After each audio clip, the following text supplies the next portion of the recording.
A study was conducted in 1998 at Columbia University by a Professor Claudia M. She took a large group of fifth graders and had them work on numerous puzzles by themselves. Now, these were very challenging puzzles, but regardless of how well each child did, he or she was told that they scored very well, that they did better than most of the other kids afterwards. Half of these students were told that they scored high because they worked hard, while the other half were told that it was all because they were smart and gifted. Then they presented each student with 3 more types of puzzles to work on: easy ones, medium difficulty ones, and extremely challenging ones. And what they found was very interesting. The students who were told that they did well because they were smart spent the majority of their time on the easy puzzles. They spent almost no time on the extremely challenging puzzles and spent much less time overall trying to solve any of the puzzles, which was a sign of lower levels of motivation. And to top it all off, when asked whether or not they enjoyed the experiment, they said that it wasn't that fun for them. On the other hand, students who were told that they did well because they worked hard spent the majority of their time focused on the harder puzzles. They also spent a lot more time overall attempting to solve any of the puzzles, which was a sign of an increase in levels of motivation. And to top it all off, after the experiment,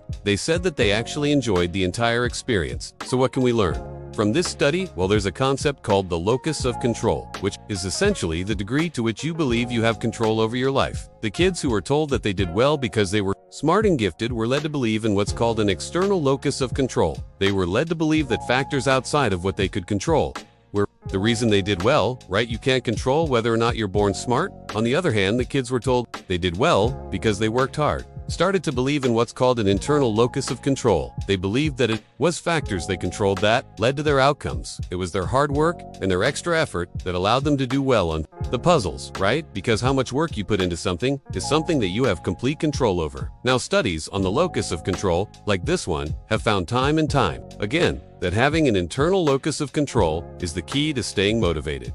You must feel like you have control over your life and that you are responsible for the things that happen to you if you want to feel motivated all of the time. I saw this happen with my own eyes back in the day. I was in charge of a sales team. This wasn't retail sales or car sales. This was all door-to-door sales, which has one of the highest turnover rates. Most people only last a week before quitting. See, you need to be an extremely motivated individual to be able to face hundreds and hundreds of rejections every single day before someone even considers buying something from you. Now, over time, I was able to develop a keen eye for who would actually last, who I should spend more time and energy training. All I had to do was ask a simple question. When a new salesperson on my team was confronted with their first bad day, they made no sales, I would ask him, "Why do you think you made no sales today?" And I would see how they would respond if they blamed things like the weather, the fact that it's a weekend and nobody wants to be bothered on the weekends, or because it was the neighborhood. I would instantly know that they wouldn't last because they had an external locus of control. They believed that the reason they couldn't make any sales was because of factors outside of their control, and because of this, they spent less time knocking on doors, which was ultimately the real reason why they weren't making any sales. That's the curse of having an external locus of control.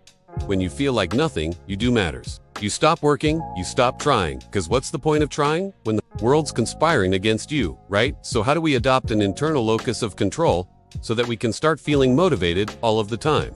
Well, they found that the best way to do so by simply solving problems in your own life and then taking some time and appreciating the fact that it was your actions that solved this problem. I'll give you an example just to make things more clear. Let's say you're someone who struggles with falling asleep. So you go do some research and you find out if you get some more sunlight in the morning, if you only use your bed for sleeping, and if you install a blue light filter on your phone, that should drastically increase your sleep faster. When bedtime comes around, you do all of those things and lo and behold, you find yourself sleeping 15 minutes faster than before. When you notice this improvement, you need to say to yourself, wow, it was because of the changes I made, because of the effort I put in, that I am now able to sleep better. It's that simple. Build up that belief that you are in control of your destiny, that you have an internal locus of control, and you will never have issues with motivation in your life. Again, smash like if you've ever been called too smart for your own good. Comment your favorite excuse. Subscribe